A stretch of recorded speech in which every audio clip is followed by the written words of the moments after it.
Whoa, hush up a second, okay? I got one more thing to say. I just signed another $200 million drawdown from the Department of Defense for Ukraine, and that'll be coming quickly. And also some other important things. I met with the heads of American defense companies yesterday. Thank you very much, Mr. President. Really powerful companies. We also need to work faster with the frozen Russian assets, over 300 billion frozen assets from terrorists. And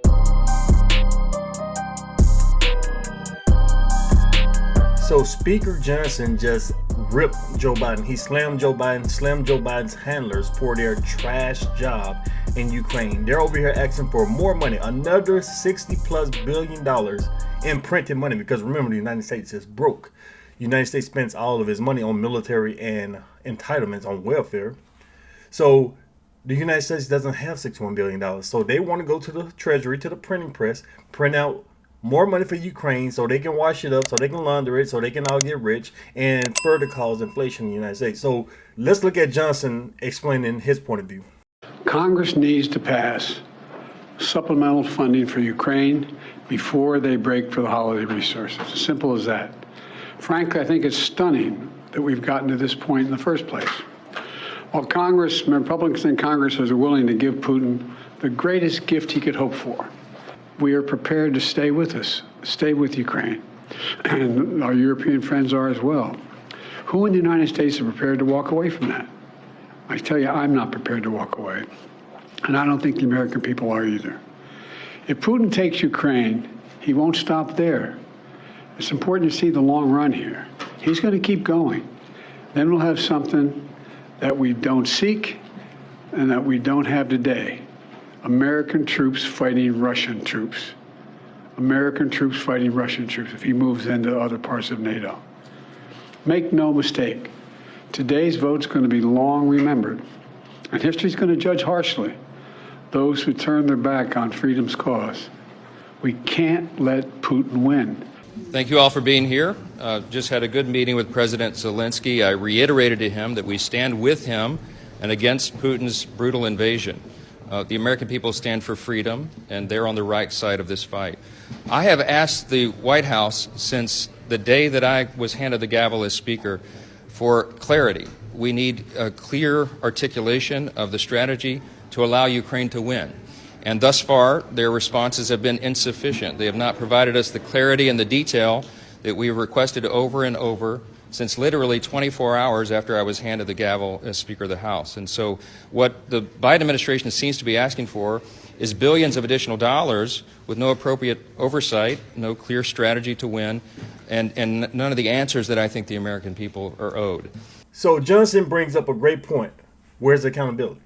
If you want more money, we need to put an inspector general, which you should have put from the beginning. I don't know how the hell you pledging over $100 billion to the most corrupt country in Europe, and there's no accountability. There's no inspector general, anything. So great point. If you want this money, which you shouldn't give them anyways, we need to have somebody over there watching over this money. Because one secret that they have in DC, a quiet secret, is Hamas is using weapons that the Americans sent to Ukraine.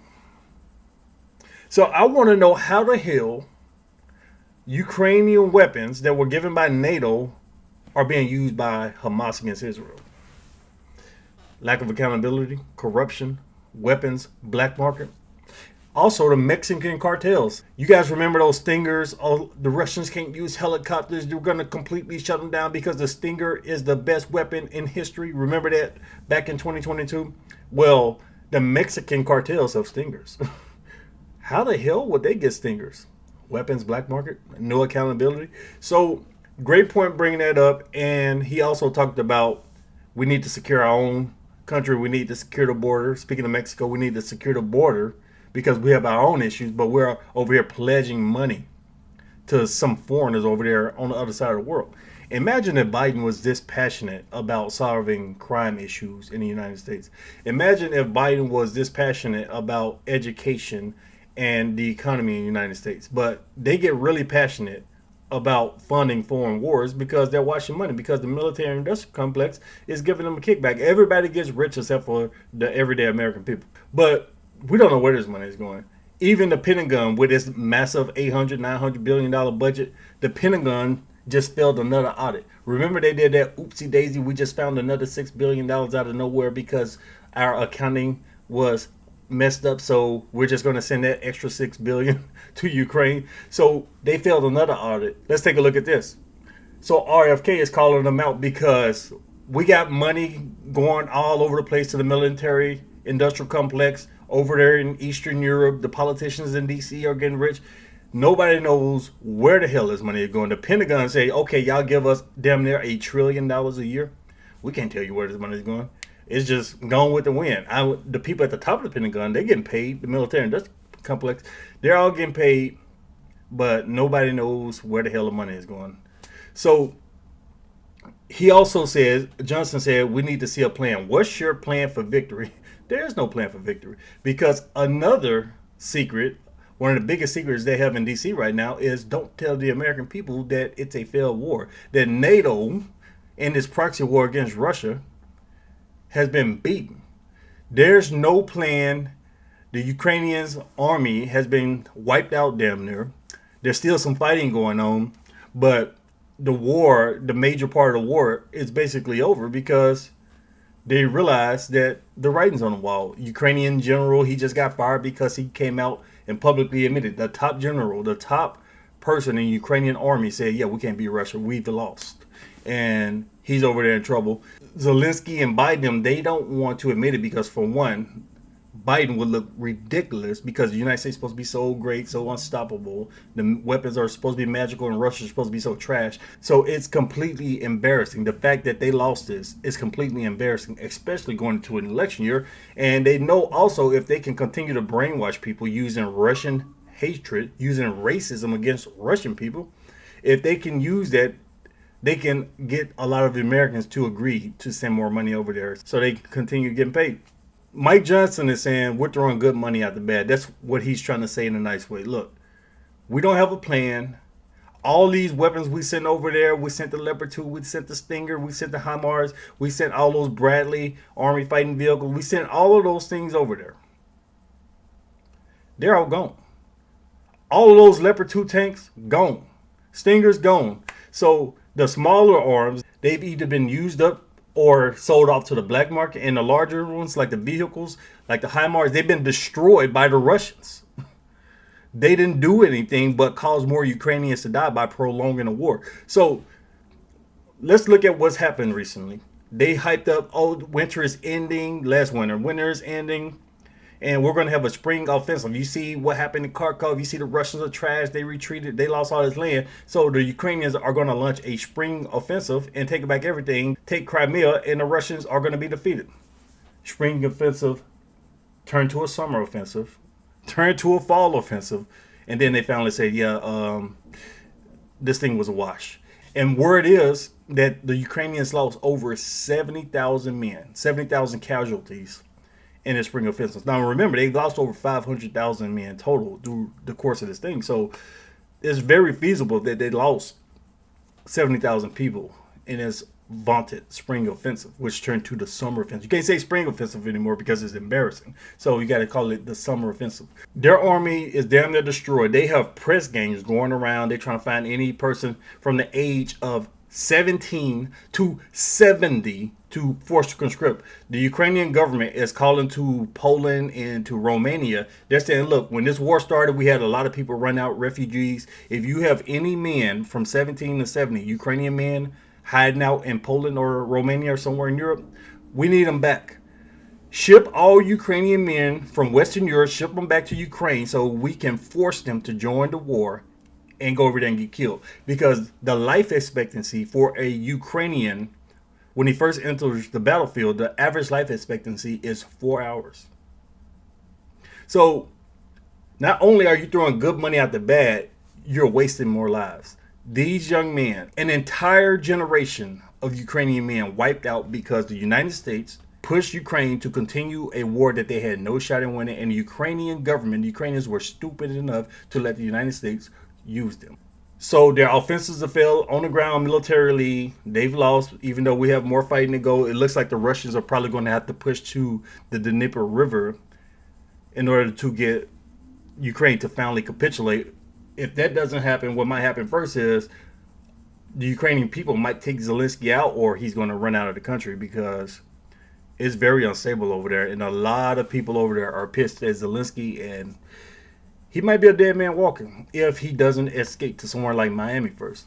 The sanctions didn't work. The United States issued all these sanctions against Russia, and they forced their vassal states, all these Western European states, capitulate and bow down to the United States, Germany, UK, Spain, all these countries. So they all put sanctions, say, look, we're NATO, we're the big economy, we're the people in the world who matter than everybody else on earth. So we're going to put these sanctions on you and crush your economy, and maybe the people rise up and get rid of Putin. The sanctions backfired. Russia started becoming more self-reliant. That's why all those companies like McDonald's and Starbucks said, we hate Russia, we're going to pull out. YouTube said, well, if you are a YouTuber in Russia, we're not going to pay you anymore. What you did was incentivize them to be a more self-reliant economy. You said, we're not going to ship any more microchips over there. Well, they start producing their own, and they start buying more from China. So you're creating separate economies. You're boosting up separate economies by doing it. All of that oil and gas, there's plenty of other countries in the world who will buy it outside of NATO. So it completely backfired. Then you have some of the NATO members, like Germany, for example. They never wanted to do the sanctions to begin with, but they were afraid of the United States, so they went along with it. But they secretly continue doing business with Russia to other countries. For example, Kazakhstan. They were selling so much stuff. They started selling so much more material, doing so much more trade to Kazakhstan, because they're using Kazakhstan as a middle ground to get their supplies to Russia. So the sanctions never did anything. In fact, the Russian economy is stronger than ever. NATO is having issues, and some of the countries like Hungary and Slovakia, they're pissed off because the EU is allowing Ukrainian trucks to just easily come in there and compete with their truck drivers and to compete with their local trading at much cheaper prices. So it's messing up the economies and these more Eastern European EU members, and they're getting pissed off about it, and they're actually blocking a lot of trucks and supplies coming to and from Ukraine. So you got issues going on. All these magic weapons are gone. Like I said, the U.S. ran extremely low on missiles. They had to send cluster munitions, and now they're taking away even more because they have to fund Israel, send weapons over there to Israel. And people in the United States hate to hear it. They hate to hear people like me talk about it, because they'll say, oh, you're a Russian bot, because they never believed that NATO and the United States could lose a proxy war to Russia. They said, we're big. Look at our economies. Russia economy is tiny. The United States has the biggest GDP in the world. Look at the GDP of EU. We're really big. We're fancy. We got a lot of money. We could never lose. So these people are having a very hard time coping with it. And plus the media, the same media who pushed lies for 3 years about their disease, this same media pushed lies about the Russians, pushed lies about the war, in order to help the Democrats, to help the military-industrial complex gain more money. We lie to the American people. We tell them we're winning. We tell them Russia's trash. We tell them Ukraine is such a great place. This is a battle of good versus evil. Ukraine is not corrupt, even though we said it was corrupt when we were trying to impeach Trump. It was corrupt. But now, since we're trying to get paid, Ukraine is not corrupt. Ukraine is a great democracy. So these people actually believe these lies. People sit down, watch ABC, CBS, and believe the lies that they spew about this war.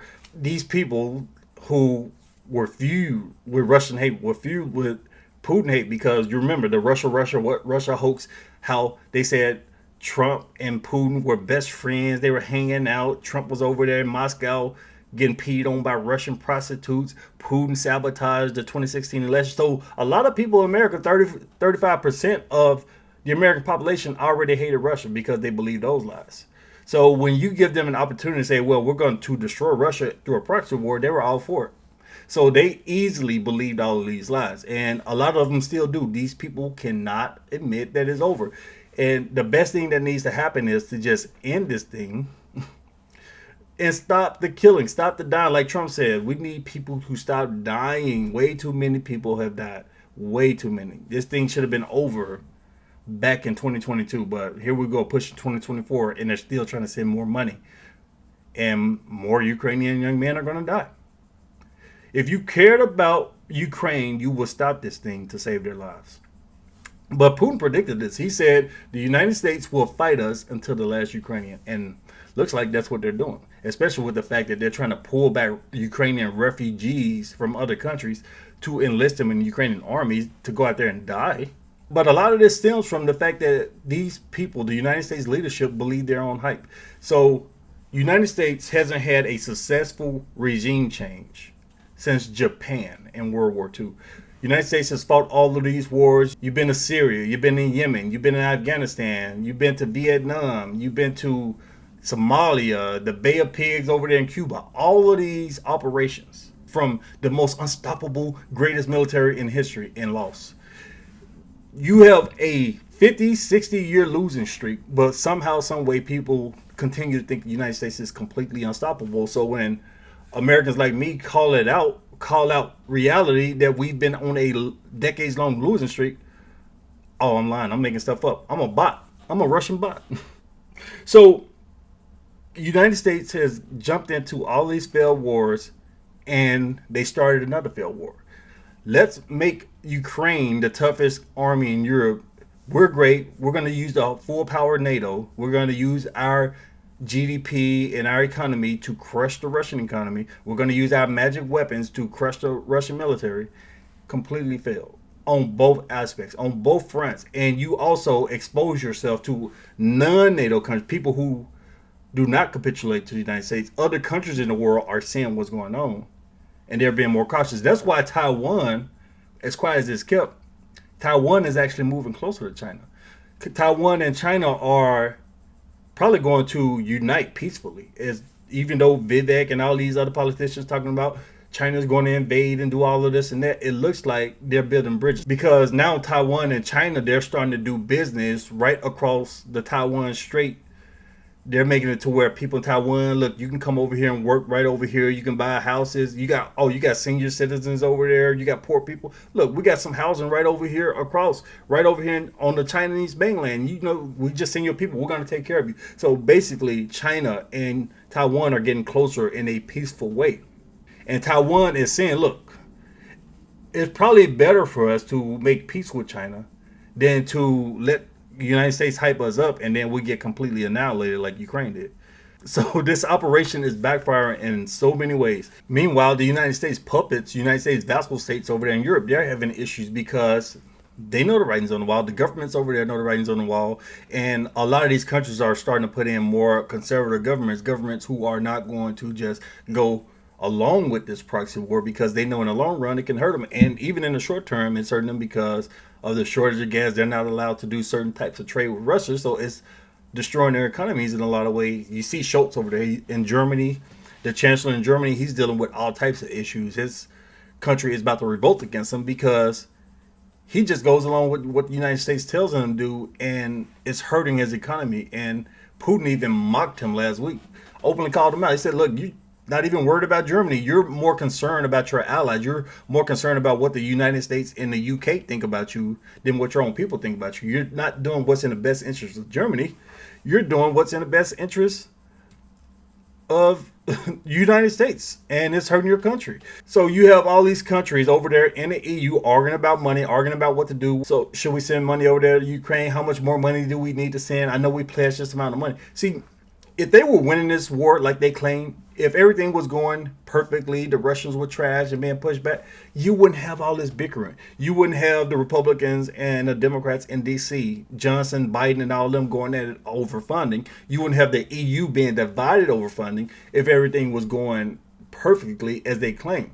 So this is a sign that things aren't going well because they're starting to collapse. But this is their own fault. The EU, they're dealing with these issues because they let a bunch of warmongering lunatics in D.C.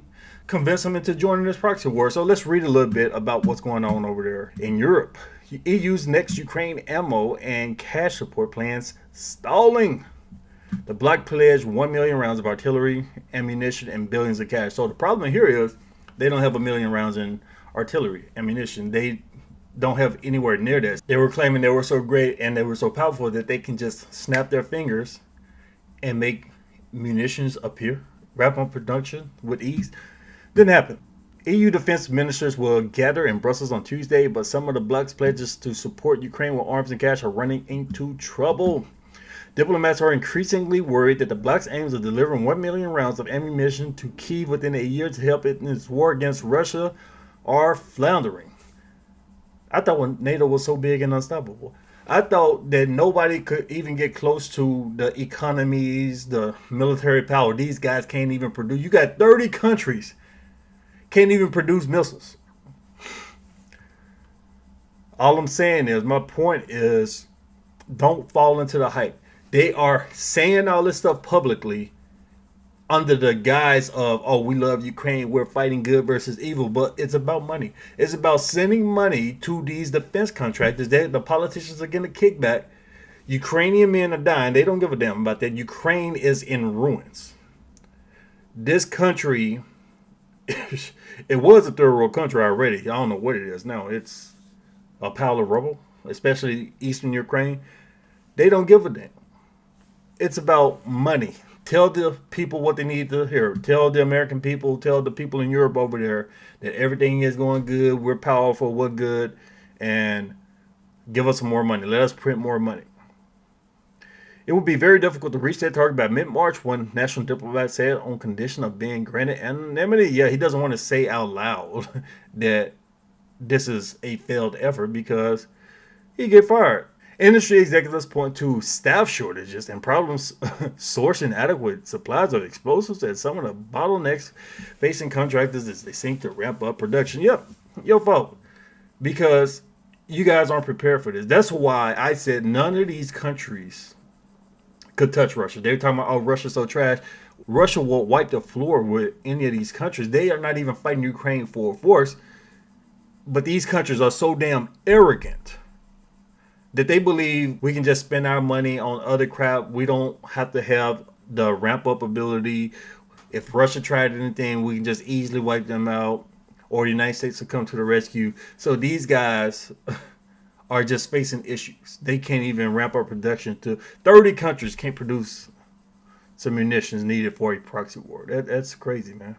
And let's look down here. So separately, the attempt to carve out a new Ukraine assistance package worth 20 billion euros over 4 years from the EU's European Peace Facility is locked in debate.